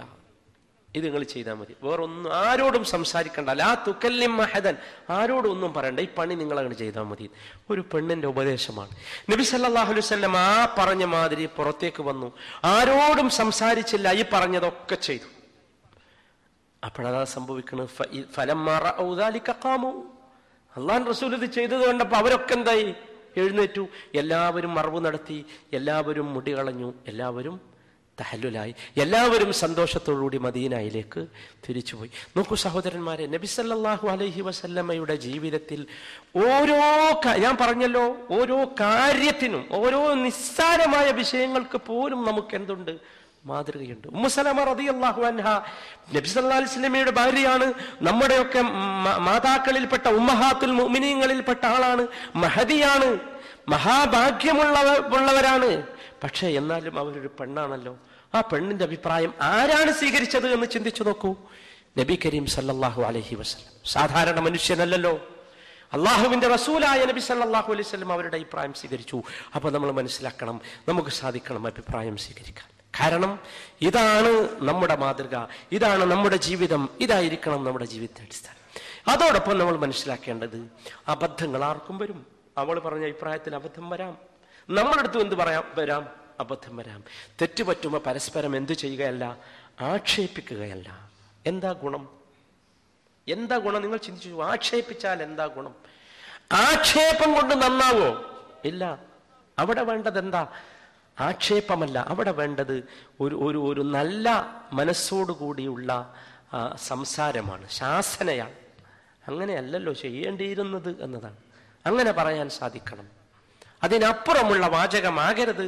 നമ്മൾ അങ്ങോട്ടും ഇങ്ങോട്ടും, നമ്മൾ സാധാരണ പറയാറുണ്ടല്ലോ, അങ്ങോട്ടും ഇങ്ങോട്ടും ഒരു എക്സ്ക്യൂസ് പറയാൻ കഴിയുക, അത് പറയാൻ കഴിയണം. എൻ്റെ അടുത്ത്, പുരുഷന്റെ അടുത്ത് അബദ്ധം വന്ന പുരുഷന് പറയാൻ കഴിയണം, സാരല്ല കേട്ടോ, അങ്ങനെ സംഭവിച്ചു പോയി. സ്ത്രീക്കും പറയാൻ കഴിയണം. അതിനാരുടെയും എന്താകരുത്, കിബറ്, അഹങ്കാരം അതിനെന്താകരുത്, ഒരു കാരണമാകരുത്. പിടിച്ചു നിന്ന് പറയാൻ സാധിക്കണം. നബി സല്ലല്ലാഹു അലൈഹി വസല്ലമയുടെ ജീവിതത്തിൽ വലിയ ഉദാഹരണം ഇതിനും നമുക്ക് കാണാൻ സാധിക്കും. അങ്ങോട്ടും ഇങ്ങോട്ടുമുള്ള പരസ്പരമുള്ള ഒരു ഒഴിവ് കഴിവ് പറയൽ, സാരമില്ല എന്ന വർത്തമാനം. എന്താ നഷ്ടം? നമുക്കതുകൊണ്ട് പ്രത്യേകമായ നഷ്ടമൊന്നും ഇല്ലല്ലോ സംഭവിക്കാൻ. എന്നാലോ ജീവിതത്തിൽ വലിയ ശാന്തിയും സമാധാനവും ഉണ്ടാവും. ഇതായിരിക്കണം നമ്മുടെ ജീവിതത്തിന്റെ അടിസ്ഥാനം. ഈ രൂപത്തിലുള്ള ഒരു ജീവിതമാണ് യഥാർത്ഥത്തിൽ നമുക്കുണ്ടാകേണ്ടത്. ഇവിടെ ഇതുപോലെ തന്നെ കുടുംബജീവിതത്തിൽ ഏറ്റവും മഹനീയമായ മാതൃകയാണ് യഥാർത്ഥത്തിൽ സ്ത്രീ സമൂഹത്തിന് നിർവഹിക്കാനുള്ളത്. പലപ്പോഴും അതവർ വിസ്മരിച്ചു പോവുകയോ മറന്നു പോവുകയാണ് ചെയ്യാറുള്ളത്. നിങ്ങൾ ആലോചിച്ച് നോക്കൂ. ഞാൻ കുറ്റപ്പെടുത്തുകയാണെന്ന് പറയരുത്, അങ്ങനെ തോന്നുകയും ചെയ്യരുത്. ആർക്കും, ഒരു സഹോദരിക്കും അങ്ങനെ തോന്നരുത്. മറിച്ച് സഹോദരിമാരെ നാം ഓർക്കേണ്ടത്, നാം മനസ്സിലാക്കേണ്ടത്, ഞാൻ ആദ്യം പറഞ്ഞ വാചകമാണ്, നമുക്ക് സ്വർഗത്തിൽ ഒന്നിച്ച് ജീവിക്കാൻ വേണ്ടിയുള്ള സംസാരമാണ്. അതിലപ്പുറം ഒന്നും കരുതരുത്. പലപ്പോഴും സഹോദരിമാരുടെ നാവിൽ നിന്ന്, അവരുടെ ചിന്തയിലും അവരുടെ മനസ്സിലും വരിക, ഭർത്താവിനെ കുറിച്ച് എത്ര തന്നെ ഗുണം ചെയ്ത ഭർത്താവായാലും ശരി, ഒരു മോശമായ ചിന്തയാണ്. അത് നബി സല്ലല്ലാഹു അലൈഹി വസല്ലം പറഞ്ഞു തന്നതാണ്. അങ്ങനെയാണ് സ്ത്രീ സമൂഹം. ദുർബലമാണ് അവരുടെ മനസ്സുകളും. അവരുടെ നബി സല്ലല്ലാഹു അലൈഹി വസല്ലം പറഞ്ഞല്ലോ, നരകത്തിൽ ഞാൻ ഏറ്റവും കൂടുതൽ കണ്ടത് സ്ത്രീകളെയാണ്. കാരണം യക്ഫുർനൽ അശീർ, ഭർത്താക്കന്മാരോട് അവർ യക്ഫുർന, നന്ദി കേട് കാണിക്കും എന്ന്. അനുസരിക്കാതിരിക്കുന്നതല്ല, നന്ദി കേട്, ചെയ്യേണ്ട നന്ദി അത് കാണിക്കൂല. സ്വാഭാവികമാണ്, ഇത് സാധാരണയാണ്. ഞാനിത് കൂടുതൽ വിശദീകരിക്കേണ്ടതില്ല. ആരായിരിക്കണം ഒരു നല്ല കുടുംബിനി? അത് ഖദീജ റളിയല്ലാഹു അൻഹയുടെ ജീവിതത്തിൽ നാം കണ്ടു. നോക്കൂ നിങ്ങൾ, നബി സല്ലല്ലാഹു അലൈഹി വസല്ലമ ഹിറാ ഗുഹയിൽ നിന്ന് പേടിച്ചരണ്ട് പോയ അവസ്ഥ നിങ്ങൾക്കറിയാമല്ലോ. ജീവിതത്തിൽ അന്ന് വരെ റസൂലുള്ളാഹിക്കില്ലാത്ത അനുഭവമാണ്, ആദ്യത്തെ അനുഭവം. നമ്മളൊക്കെ ആ അവസ്ഥ വന്ന് നോക്കൂ, എന്തായിരിക്കും ഉണ്ടാകുക? ഇതുവരെ കണ്ടിട്ടില്ലാത്ത ഒരു സ്വത്വം, ഒരു രൂപം വന്ന് നമ്മൾ അടച്ചുപൂട്ടി പിടിച്ച് എന്തൊക്കെയോ പറയുന്നു. ആകെ പ്രയാസപ്പെട്ട് നബി വിറച്ച് പേടിച്ച് കരഞ്ഞ് പനിച്ച് കുലുങ്ങി വീട്ടിലേക്ക് കടന്നു വരികയാണ്. എന്നിട്ട് ഖദീജയെ കണ്ടപ്പോ ഒരു ആശ്വാസത്തിന് വേണ്ടി ഒരു വാക്ക്, ലഖദ് ഖശീതു അലാ നഫ്സി, റസൂലുള്ളാഹിന്റെ വാക്കാ, ലഖദ് ഖശീതു അലാ നഫ്സി, ഞാൻ എന്നെ കുറിച്ച് ഭയപ്പെടുന്നു, എനിക്ക് എന്തെങ്കിലുമൊക്കെ സംഭവിക്കും. നമ്മളൊക്കെ പറയാറുണ്ടാവും പലപ്പോഴും വീട്ടിലേക്ക് കടന്നു ചെല്ലും. ആ സമയത്ത് നിങ്ങൾ ചിന്തിച്ചു നോക്കൂ, വേവലാതിയുള്ള, വെപ്രാളം കൂടുന്ന, ആകെ ബഹളം വയ്ക്കുന്ന ഒരു കുടുംബമല്ല, ഒരു ഭാര്യയല്ല, ഒരു പെണ്ണല്ല നമ്മുടെ സഹോദരിമാരാകേണ്ടത്. ആരാണെന്ന് ഖദീജ റളിയല്ലാഹു തആല അൻഹ പഠിപ്പിച്ചു തന്നു. ഖദീജ റളിയല്ലാഹു അൻഹ അവിടെ പറഞ്ഞു, ഖല്ലാ, അങ്ങനെ ഉണ്ടാവും, നിങ്ങൾ അങ്ങനെ പേടിക്കേണ്ട ഒരു വിഷയവുമില്ല, പേടിക്കേണ്ട ഒരു വിഷയവുമില്ല എന്ന് നിങ്ങൾ ചിന്തിച്ചു നോക്കൂ. ഒരു ഭാര്യയ്ക്ക് പറയാൻ സാധിക്കേണ്ടത് ഈ വാചകങ്ങളാണ്. എന്തൊക്കെ ദോഷങ്ങൾ നിങ്ങളുടെ ഭർത്താവിനുണ്ടെങ്കിലും ഒരുപാട് ഗുണങ്ങളില്ലേ? തിരിച്ചും എന്തൊക്കെ ദോഷം നിങ്ങളുടെ ഭർത്താവിനുണ്ടെങ്കിലും ഒരുപാട് ഗുണങ്ങളില്ലേ? ആ ഗുണങ്ങൾ നിങ്ങളുടെ മനസ്സിലേക്ക് കടന്നു വരണം, പറയാൻ കഴിയണം. വല്ലാഹി, ഖദീജ ബീവിയുടെ വാക്ക്, ലാ മാ യുഖ്സികല്ലാഹു അബദാ. അല്ലാഹു നിങ്ങൾ ഒരിക്കലും മോശമാക്കൂല. ആരാ നിങ്ങൾ? ഇന്നക ലതസിലുർ റഹിം, നിങ്ങൾ കുടുംബ ബന്ധം പുലർത്തുന്നവനല്ലേ, നിങ്ങളല്ലേ അപ്പുറത്തും ഇപ്പുറത്തൊക്കെ നൽകുന്നവൻ. വതഹ്മിലുൽ കല്ല, പ്രയാസമുള്ളവന്റെ ഭാരം വഹിക്കുന്നവനല്ലേ. വതക്സിബുൽ മഅദൂം, ഇല്ലാത്തവന് നൽകുന്നവനല്ലേ. വതഖ്രിദ് ദൈഫ്, അതിഥിയെ ആദരിക്കുന്നവനല്ലേ. വതുഈനു അലാ നവാഇബിൽ ഹഖ്, ദുരിതവും പ്രയാസവും പേടുന്നവന് ഒരുപാട് സഹായങ്ങൾ നൽകുന്നവനല്ലേ. അങ്ങേ അല്ലാഹു അപമാനിക്കുമെന്ന്. എന്തോ ഒരു സമാധാനമായി. എന്നിട്ട് പുതപ്പൊക്കെ ഒന്ന് മൂടി പൊതിട്ട് കൊടുത്ത് സമാധാനത്തോടു കൂടി ഒന്ന് ഉറക്കുകയാണ്. ചിന്തിച്ചു നോക്കൂ അതിൻ്റെ ഒരവസ്ഥ. എന്നിട്ട് കുറച്ചു കഴിഞ്ഞിട്ട് അന്ന് കിട്ടാവുന്ന ഈ വിഷയത്തിൽ ഒരു ഉപദേശം തരാവുന്ന ഏറ്റവും നല്ല കൺസൾട്ടന്റിന്റെ അടുത്തേക്ക് കൊണ്ടുപോവുകയാണ്, വറഖത്ത് ബിൻ നൗഫലിന്റെ അടുത്തേക്ക്. ചിന്തിച്ചു നോക്കൂ, ഈ ഒരവസ്ഥയിലേക്ക് ഉയരാൻ നമ്മുടെ സഹോദരിമാർക്കാവണം. അതാണ് യഥാർത്ഥത്തിലുള്ള ജീവിതം. ഇതൊക്കെ ഞാൻ പറഞ്ഞല്ലോ, ഇതൊക്കെ നമുക്ക് എവിടെ കിട്ടുമെന്ന് ചോദിച്ചാൽ ആമുഖമായി ഞാൻ പറഞ്ഞ വിഷയത്തിലേക്ക് തിരിച്ചു പോകണം. സ്വർഗത്തിൽ സന്തോഷത്തോടുകൂടി കുടുംബത്തോടുകൂടി ജീവിക്കണമെന്ന ചിന്ത സ്ത്രീക്കും പുരുഷനും ഉണ്ടായാൽ, ഭർത്താവിനും ഭാര്യക്കും ഉണ്ടായാൽ ഇതൊക്കെ എളുപ്പമാണ്. മറ്റതൊക്കെ അതിൻ്റെ മുമ്പിൽ നിസ്സാരമാണ്, വളരെ എളുപ്പമാണ്. നമുക്ക് പൊറുക്കാനും മറക്കാനും ഒക്കെ സാധിക്കും. അള്ളാഹു അനുഗ്രഹമുള്ള ബർക്കത്തുള്ള ഒരു ജീവിതം നമ്മുടെ കുടുംബത്തോടൊപ്പം നമുക്ക് നൽകി അനുഗ്രഹിക്കുമാറാകട്ടെ.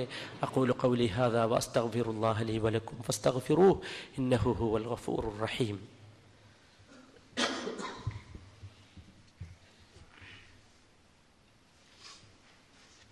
അൽഹംദുലില്ലാഹ് വസ്സലാത്തു വസ്സലാമു അലാ സയ്യിദിൽ മുർസലീൻ മുഹമ്മദിൻ വആലിഹി വസഹ്ബിഹി അജ്മഈൻ. അമ്മാ ബഅദ് ഫത്തഖുല്ലാഹ ഇബാദല്ലാഹ്.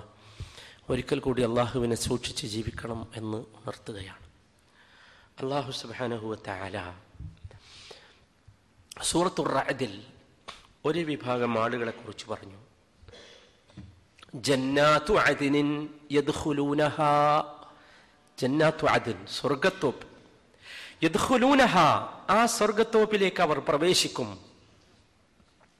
അവര് മാത്രമല്ല, വമൻ സ്വലഹ മിൻ ആബാഇഹിം വഅസ്വാജിഹിം വദുർരിയാതിഹിം, അവര് മാത്രമല്ല പോവുക, പിന്നെ ആരാ അവരുടെ കൂടെ പോവുക? മിൻ ആബാഇഹിം, അവരുടെ മാതാപിതാക്കൾ. വഅസ്വാജിഹിം, അവരുടെ ഇണകൾ, ഭാര്യയും ഭർത്താവും പോരാ. വദുർരിയാതിഹിം, അവരുടെ സന്താനങ്ങൾ. അപ്പൊ ആരൊക്കെ വന്നു? മാതാപിതാക്കൾ, ഭാര്യ ഭർത്താക്കന്മാർ, സന്താനങ്ങൾ. പക്ഷെ അതിന്റെ മുമ്പ് ഒരു നിബന്ധന അല്ല പറഞ്ഞു. എന്താ? വമൻ സ്വലഹ, ഈ കൂട്ടരിൽ നിന്ന് സാലിഹായവർ, നല്ലവർ, അവരെവിടെ പ്രവേശിക്കും? ജന്നാത്തു അദ്നിൽ പ്രവേശിക്കും. എന്നിട്ട് ആ രംഗം അല്ലാഹു വിശദീകരിക്കുന്നു. വൽ മലായികതു യദ്ഖുലൂന അലൈഹിം മിൻ കുല്ലി ബാബ്, ആ സ്വർഗത്തിൽ മാതാപിതാക്കളും ഭാര്യയും ഭർത്താവും മക്കളും ഒരുമിച്ച് ചേർന്നുള്ള ആ ജന്നാത്തു അദ്നിൽ അവർ പ്രവേശിച്ചു കഴിഞ്ഞാൽ വൽ മലായികതു യദ്ഖുലൂന അലൈഹിം മിൻ കുല്ലി ബാബ്, എല്ലാ വാതിലിലൂടെയും, സ്വർഗത്തിന്റെ എല്ലാ വാതിലുകളുടെയും മലക്കുകൾ ഇങ്ങനെ കയറി വരും. സ്വർഗത്തിന് 8 വാതിലുകളുണ്ടല്ലോ, 8 വാതിലുകളിലൂടെയും മലക്കുകൾ കയറി വരും. എന്നിട്ട് ആ മലക്കുകൾ പറയും, സലാമുൻ അലൈക്കും ബിമാ സബർതും ഫനിഅമ ഉഖ്ബദ്ദാർ. സലാമുൻ അലൈക്കും, നിങ്ങൾക്ക് സമാധാനം, നിങ്ങൾക്ക് സമാധാനം, സ്വർഗമാകുന്ന സമാധാനം നിങ്ങൾക്ക്. ബിമാ സബർത്തും, എന്തുകൊണ്ടാണ് നിങ്ങൾക്കത് സംഭവിച്ചത്? എന്തുകൊണ്ടാണ് നിങ്ങൾക്കിത് ലഭിച്ചത്? നിങ്ങൾ ഭൂമിയിൽ ഒരു പക്ഷേ സമാധാനമില്ലാത്തവരായിരുന്നു, ദുരിതങ്ങളും പ്രയാസങ്ങളും പരീക്ഷണങ്ങളും പട്ടിണികളും പേറിയവരായിരുന്നു. പക്ഷേ ബിമാ സബർത്തും, നിങ്ങൾക്ക് അവയുടെ മുമ്പിലൊക്കെ ക്ഷമ കാണിക്കാൻ സാധിച്ചതുകൊണ്ട്. ഈ നിങ്ങളിപ്പോൾ എത്തിച്ചേർന്നിട്ടുള്ള ഈ അന്തിമഗ്രഹം, അവസാനത്തെ വീട് എത്ര നല്ലതാണെന്ന് നോക്കൂ. സഹോദരന്മാരെ, ഇതാണ് നമ്മുടെ വിഷയം. പക്ഷെ ഈ വിഷയത്തിലേക്ക് നമ്മൾ എത്തണമെങ്കിൽ അല്ലാഹു തആല അതിന് തൊട്ട് മുമ്പ് 2-3 കാര്യങ്ങൾ നമ്മളെ പഠിപ്പിക്കുന്നു. അതുകൂടി നമ്മൾ കേൾക്കണം. മാതാപിതാക്കളുടെ കൂടെ, ഭാര്യാഭർത്താക്കന്മാരുടെ കൂടെ, സന്താനങ്ങളുടെ കൂടെ ജന്നാത്തു അദ്നിൽ പ്രവേശിച്ച് അതിന്റെ എല്ലാ വാതിലുകളിലൂടെയും കടന്നു വരുന്ന മലക്കുകളുടെ ഈ ഒരു അഭിവാദ്യം കേൾക്കാൻ അല്ലാഹു തആല നമുക്ക് അനുഗ്രഹം നൽകട്ടെ. അത് നൽകണമെങ്കിൽ ചില കാര്യങ്ങൾ അല്ലാഹു ആദ്യം ഒരു ചോദ്യം ചോദിക്കുന്നു. അഫമൻ യഅലമു അന്നമാ ഉൻസില ഇലൈക മിർ റബ്ബിക്കൽ ഹഖ്, നിന്റെ നാഥനിൽ നിന്ന് അവതരിപ്പിച്ച ഈ ഗ്രന്ഥം സത്യമാണെന്നറിയുന്നവനും കമൻ ഹുവ അഅമാ, അതറിയാതെ വിവരമില്ലാതെ അന്ധനായി നടക്കുന്നവനും തുല്യമാണോ? അല്ലല്ലോ. അള്ളാഹു നമുക്ക് അവതരിപ്പിച്ച ഈ പരിശുദ്ധ ഗ്രന്ഥം ഇത് സത്യമാണ് എന്നറിയുന്ന ഒരാൾ, അല്ലെ, അത് സത്യമാണെന്നോ അതിലുള്ളത് എന്താണെന്നോ അറിയാതെ വിവരമില്ലാതെ നടക്കുന്ന അന്ധനായി നടക്കുന്ന ഒരുത്തൻ, എന്താ കഥ? എന്നിട്ട് അള്ളാഹു പറയുന്നു, ഇന്നമായ തദക്കറു ഉലുൽ അൽബാബ്. ഇതൊന്നും പറഞ്ഞാൽ എല്ലാവർക്കും മനസ്സിലായിക്കൊള്ളണമെന്നില്ല. ഇന്നമായ തദക്കറു ഉലുൽ അൽബാബ്, ബുദ്ധിയുള്ളവർക്ക് ഇതൊക്കെ ചിന്തിച്ചുൾക്കൊള്ളാൻ കഴിയുകയുള്ളൂ. എന്നിട്ട് പറയുന്നു, ആരാണ് കുടുംബസമേതം സ്വർഗത്തിലെത്തുക? ഒന്ന്, ഈ ഒന്നാമത് പറഞ്ഞവൻ, ഈ ഗ്രന്ഥം സത്യമാണ് എന്ന് മനസ്സിലാക്കി അതനുസരിച്ച് ജീവിക്കുന്നവൻ. 2, അല്ലദീന യൂഫൂന ബിഅഹദില്ലാഹി വലാ യൻഖുദൂനൽ മീസാഖ്, അല്ലാഹുവുമായി ഉണ്ടാക്കിയ കരാറ് പൂർത്തിയാക്കുന്നവൻ. വലാ യൻഖുദൂനൽ മീസാഖ്, ആ കരാറിനെ പൊട്ടിച്ചു കളയാത്തവൻ, ലംഘിക്കാത്തവൻ. അല്ലാഹുവുമായി നമ്മളൊക്കെ കരാറുണ്ടാക്കിയിട്ടുണ്ടല്ലോ, അല്ലേ? അലസ്തു ബി റബ്ബിക്കും, നമ്മുടെയൊക്കെ ജീവനോട് അല്ലാഹു ചോദിച്ച ചോദ്യമാണ്, അലസ്തു ബി റബ്ബിക്കും. എല്ലാരും പറഞ്ഞു ഖാലൂ ബലാ, ഞാനല്ലേ നിങ്ങളെ റബ്ബ് എന്ന് നമ്മളെ പഠിച്ചിട്ട് ചോദിച്ചു, നമ്മളെ സൃഷ്ടിച്ചു വെച്ചിട്ട് ചോദിച്ചു. നമ്മളെല്ലാരും പറഞ്ഞു അതെ. തീർന്നോ? മതിയാവില്ലല്ലോ. നമ്മളെല്ലാവരും ആവർത്തിച്ച് ഓരോ നമസ്കാരത്തിലും പലതവണ പറയുന്നു, എന്ത്? അല്ലാഹുമായുള്ള കരാർ. ഏതാ? അഷ്ഹദു അല്ലാ ഇലാഹ ഇല്ലല്ലാഹ് വ അഷ്ഹദു അന്ന മുഹമ്മദർ റസൂലുള്ളാഹ്. കരാറാണ്. അഷ്ഹദു എന്ന് പറഞ്ഞാൽ എന്താ? അത് വിറ്റ്നസ്, സാക്ഷ്യമാണത്, കരാറാണ്. ആ കരാറ് പൂർത്തിയാക്കുന്നവൻ. ഇനി നോക്കൂ, അതിനെ അവഗണിക്കാതെ, അതിനെ മുറിച്ചു കളയാതെ അത് പൂർത്തിയാക്കുന്നവൻ. അടുത്തത്, വല്ലദീന യസ്ലൂന മാ അമറല്ലാഹു ബിഹി അൻ യൂസല വയഖ്ശൗന റബ്ബഹും വയഖാഫൂന സൂഅൽ ഹിസാബ്. 3 കാര്യങ്ങൾ. 1, വല്ലദീന യസ്ലൂന മാ അമറല്ലാഹു ബിഹി അൻ യൂസല, കൂട്ടിച്ചേർക്കാൻ, പൂർത്തിയാക്കാൻ അള്ളാഹു പറഞ്ഞ കാര്യങ്ങളെ കൂട്ടിച്ചേർക്കുന്നവൻ. ഏതാ അള്ളാഹ് പറഞ്ഞ കൂട്ടിച്ചേർക്കാൻ? ഒറ്റ കാര്യം അള്ളാഹ് പറഞ്ഞിട്ടുള്ളൂ, കൂട്ടിച്ചേർക്കാൻ. അതേതാ? കുടുംബബന്ധം. ആ കൂട്ടിച്ചേർക്കുന്നവൻ, അത് മുറിക്കാൻ പാടില്ല. അത് മുറിച്ചു കളഞ്ഞാൽ അള്ളാഹുവിന്റെ വാചകം നിങ്ങൾക്ക്, നബി സല്ലല്ലാഹു അലൈഹി വസല്ലമയുടെ വാചകം നിങ്ങൾക്കറിയല്ലോ, ലാ യദ്ഖുലുൽ ജന്ന, സ്വർഗ്ഗത്ത് കടക്കൂല. അതിന് നടക്കണ്ട, മുറിച്ചു കളയാൻ നടക്കണ്ട. പരമാവധി വളക്കി ചേർക്കുക. മുറിയും ചിലപ്പോൾ നമ്മൾ എന്താക്കണം? കൂട്ടിച്ചേർക്കണം. നമ്മുടെ ബാധ്യത അതാണ്. എന്നാലേ സ്വർഗം കിട്ടുള്ളൂ, കുടുംബസമേതം സ്വർഗത്തിലെത്താൻ. അല്ലെങ്കിൽ എത്തൂല. അല്ലദീന യസ്ലൂന മാ അമറല്ലാഹു ബിഹി അൻ യൂസല. 2, വയഖ്ശൗന റബ്ബഹും, അവരുടെ റബ്ബിനെ ഭയപ്പെടുകയും ചെയ്യുന്നവർ. റബ്ബിനെ ഭയപ്പെട്ടാലേ ഇതൊക്കെ കൂട്ടാൻ കഴിയുള്ളൂ. അല്ലെങ്കിൽ നമ്മളും ചിന്തിക്കുമല്ലോ, ഞാൻ എന്താ അത്ര മോശക്കാരനാ? അതുകൊണ്ടാണല്ലോ പല ബന്ധങ്ങളും കൂടാത്തത്. നിങ്ങൾ ചിന്തിച്ചു നോക്കൂ, ഞാൻ മോശക്കാരനാണോ എന്നാണ് ചോദ്യം. ഞാൻ എന്താ അവനേക്കാൾ ഉള്ളോനല്ലേ? എൻ്റെ അടുത്ത് എന്താ പണമില്ലേ? എനിക്കെന്താ സ്വാധീനല്ലേ? എൻ്റെ കുട്ടികളെന്താ വലിയവരല്ലേ? ഇതൊക്കെയാണ് നമ്മൾ ചോദിക്കൽ. അത് റബ്ബിനെ ഭയമില്ലാത്തതുകൊണ്ട്. അവസാനത്തെ അള്ളാന്റെ വാചകം, വയഖാഫൂന സൂഅൽ ഹിസാബ്, കടുത്ത വിചാരണയെ ഭയപ്പെടുകയും ചെയ്യുന്നവർ. സഹോദരന്മാരെ, സൂഉൽ ഹിസാബ്, കടുത്ത വിചാരണ, അതൊരു വല്ലാത്ത അവസ്ഥയാണ്. നോക്ക്, നിങ്ങൾ ഇത് കൂട്ടിച്ചേർക്കണമെങ്കിൽ, കുടുംബബന്ധം കൂട്ടിച്ചേർക്കണമെങ്കിൽ ഈ ഒരു പേടി നമ്മളെ മനസ്സിൽ വേണം. അഥവാ എൻ്റെ അടുത്താണ് തെറ്റ് എങ്കിലോ, ഞാൻ അവനോട് സംസാരിക്കാതെ മിണ്ടാതെ നടന്നാൽ എൻ്റെ അടുത്താണ് അബദ്ധമെങ്കിലോ. അതുകൊണ്ട് വയഖാഫൂന സൂഅൽ ഹിസാബ്, ഹിസാബിനെ ഭയപ്പെടണം, കടുത്ത വിചാരണയെ. വിചാരണ ലഘുവാകാൻ വേണ്ടി നാം അള്ളാഹുവിനോട് ദുആ ചെയ്യണം. അവിടെയാണ് നമുക്ക് രക്ഷ ഉണ്ടാവുക. ലഘുവായി കിട്ടിയ നമ്മൾ രക്ഷപ്പെടും. ആയിഷാ ബീബിനോട് നബി സല്ലല്ലാഹു അലൈഹി വസല്ലം പറഞ്ഞതല്ലേ, മൻ നൂഖിഷ ഉദ്ദിബ, കുത്തി കുത്തി അള്ളാഹ് ചോദിച്ചാൽ എന്താവും? ശിക്ഷിക്കപ്പെടും. അള്ളാഹു നമ്മുടെ വിചാരണ ലഘുവാക്കി തെരുമാറാകട്ടെ. അടുത്തത് വല്ലദീന സബറു ബിതിഗാഅ വജ്ഹി റബ്ബിഹിം, അള്ളാഹുവിന്റെ മുഖം കാണേണ്ടി വരുമെന്ന പ്രതീക്ഷയോടുകൂടി ക്ഷമ നടത്തിയവർ. ക്ഷമിക്കണം, അങ്ങേയറ്റത്തെ ക്ഷമ. അള്ളാഹിന്റെ വജ്ഹ് കാണൽ എവിടുന്നാ?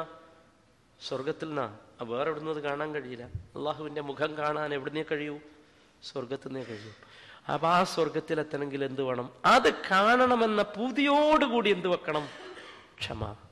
വല്ലാത്ത ക്ഷമ. എങ്ങനെ എന്ത് തരം നഷ്ടം വന്നാലും ശരി, സ്വർഗത്തിൽ വെച്ച് പടച്ചോനെ കാണാത്ത ഞാൻ ഞാൻ ഞാൻ ഞാൻ ഒരിക്കലും അടങ്ങുകയില്ല എന്ന അങ്ങേയറ്റത്തെ ചിന്തയും അഭിനിവേശവും നമ്മുടെ മനസ്സിൽ വേണം.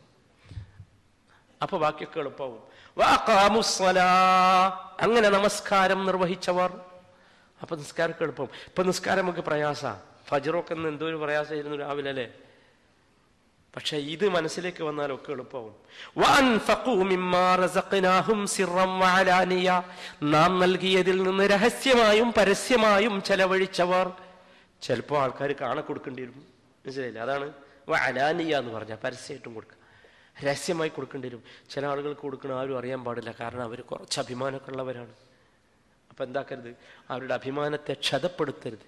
നിങ്ങളൊരു കൊടുതിക്കാരനാണെന്ന് അറിയാൻ നിങ്ങൾ എന്താക്കരുത്? പരസ്യമായിട്ട് കൊടുക്കുന്നത് എന്തിനാ? ആരെങ്കിലുമൊക്കെ നമ്മൾ കൊടുക്കുന്നത് കണ്ടിട്ട് ഈ ഒരു നല്ല കാര്യം പഠിക്കട്ടെ എന്ന് വിചാരിച്ചിട്ട് എന്ത് ചെയ്യാം? ശീലിക്കട്ടെ എന്ന് വിചാരിച്ചിട്ട് എന്ത് ചെയ്യാം? പരസ്യമായിട്ട് കൊടുക്കാം. അതാണ്